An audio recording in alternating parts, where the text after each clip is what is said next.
കഴിഞ്ഞ മാസം 20-ാം തീയതിയാണ് കണ്ണൂർ വളപട്ടണത്ത് അരിവ്യാപാരിയായ അഷ്റഫിന്റെ വീട്ടിൽ മോഷണം നടന്നത്. 1 കോടി രൂപയും 300 പവനുമാണ് മോഷണം പോയത്. കട്ടിലിൽ പണിത പ്രത്യേക അറയിൽ സൂക്ഷിച്ച പണവും സ്വർണവുമാണ് കവർച്ച ചെയ്തത്. മോഷണം നടന്നതിന്റെ തലേ ദിവസം, അതായത് 19-ാം തീയതി, അഷ്റഫും കുടുംബവും മധുരയിൽ വിവാഹത്തിന് പങ്കെടുക്കാനായി പോയി.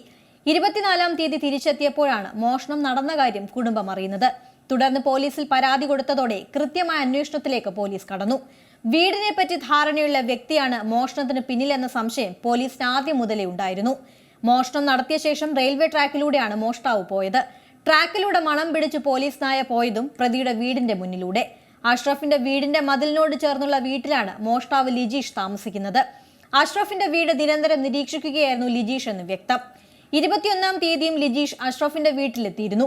അടുക്കളയിലെ ജനലിന്റെ ഗ്രിൽ മുറിച്ചു മാറ്റിയാണ് മോഷ്ടാവ് വീടിനകത്തെത്തിയത്. ആദ്യ ദിവസം പകുതി സ്വർണവും പണവും കട്ട മോഷ്ടാവ് അടുത്ത ദിവസം ബാക്കി പകുതിയും മോഷ്ടിച്ചു. എവിടെയൊക്കെ CCTV ഉണ്ടെന്ന് കൃത്യമായി നിരീക്ഷിച്ച ശേഷമായിരുന്നു മോഷണം. വീട്ടിലെ CCTVയിൽ നിന്ന് വീടിനകത്ത് കയറിയത് ഒരാളാണെന്ന് കണ്ടെത്തിയിരുന്നു. പക്ഷേ ദൃശ്യങ്ങൾക്ക് വ്യക്തതയുണ്ടായിരുന്നില്ല. പിന്നീട് മോഷ്ടാവ് ധരിച്ച ഷർട്ടിന്റെ കളറിന്റെ അടിസ്ഥാനത്തിലാണ് അന്വേഷണം നടന്നത്. 2 താക്കോലിട്ട് പ്രത്യേക രീതിയിൽ തുറക്കുന്ന ലോക്കറിലാണ് പണവും സ്വർണവും സൂക്ഷിച്ചത്.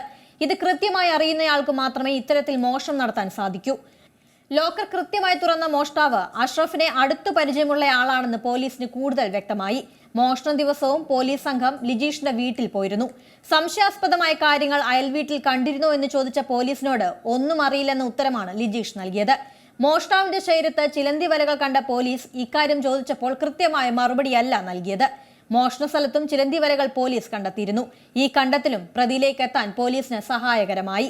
മൊബൈൽ ഫോൺ കസ്റ്റഡിയിലെടുത്ത പോലീസ് വിശദമായി ചോദ്യം ചെയ്തതോടെ കള്ളൻ കുറ്റം സമ്മതിച്ചു.